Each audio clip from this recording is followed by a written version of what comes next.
Drama serial انتخاب کی اگلی قسط میں ہم دیکھیں گے کہ ایان مسکان کے ساتھ باہر آئس کریم کھانے جاتا ہے۔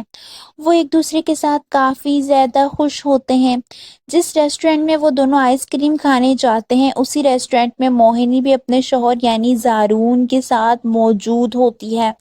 وہ ان دونوں کو ایک ساتھ دیکھ لیتی ہے کہ وہ دونوں کتنا خوش ہیں، یہاں تک کہ ایان نے مسکان کے ہاتھ پر ہاتھ رکھا ہوتا ہے۔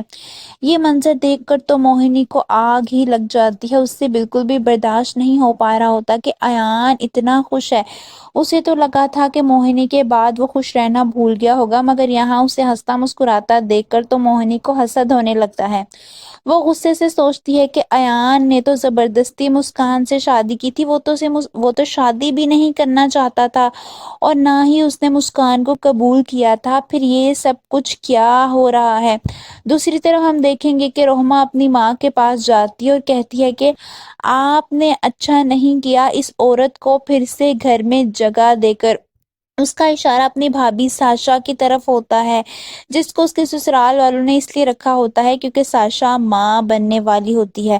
وہیں ہم دیکھیں گے کہ موہنی اپنی ایک دوست کو فون کرتی ہے جب وہ اس سے پوچھتی ہے کہ کیا زارون کی ماں نے تمہیں قبول کیا، جس پر وہ غصے سے کہتی ہے کہ زارون کی اماں نے مجھے قبول کرنا تو دور منہ لگانا بھی پسند نہیں کیا، کیونکہ زارون کی ماں اس سے کوئی بات نہیں کرتی بلکہ یہ کہتی ہے کہ اب موہنی اس گھر میں نہیں آئے گی۔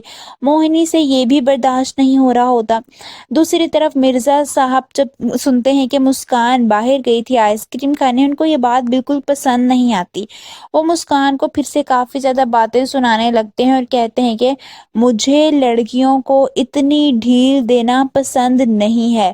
وہ اس کی کافی زیادہ بے عزتی کرتے ہیں، جس پر مسکان روتے ہوئے تھک ہار کر آخر کار گھر چھوڑ کر اپنے ماں باپ کے گھر چلی جاتی ہے۔ وہ دروازہ بجاتی ہے، جب اس کی والدہ باہر آتی ہیں مسکان روتے ہوئے ان کے گلے لگ جاتی ہے اور کہتی ہے کہ میں وہ گھر چھوڑ کر آ گئی ہوں ہمیشہ کے لیے۔ یہ سب کچھ سن کر اس کی والدہ کافی زیادہ پریشان ہو جاتی ہیں۔ وہ مسکان کو اندر کمرے میں لے کر جاتی ہیں جہاں وہ اپنی ماں کو ساری بات بتا رہی ہوتی ہے کہ کیسے ایان کے گھر پر اس کی ناقدری کی جاتی ہے۔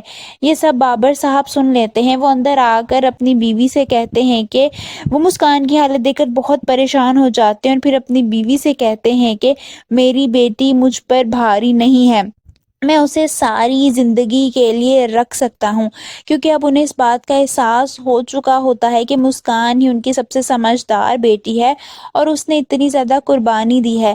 وہ جو شروع سے ہی مسکان سے نفرت کرتے آئے تھے اور اس کو توجہ نہیں دیتے تھے، اب جا کر ان کو احساس ہو جاتا ہے۔ آپ سب کو کیا لگتا ہے کہ ایان مسکان کو لینے کے لیے واپس جائے گا؟ کامنٹس میں اپنی رائے کا اظہار ضرور کیجیے۔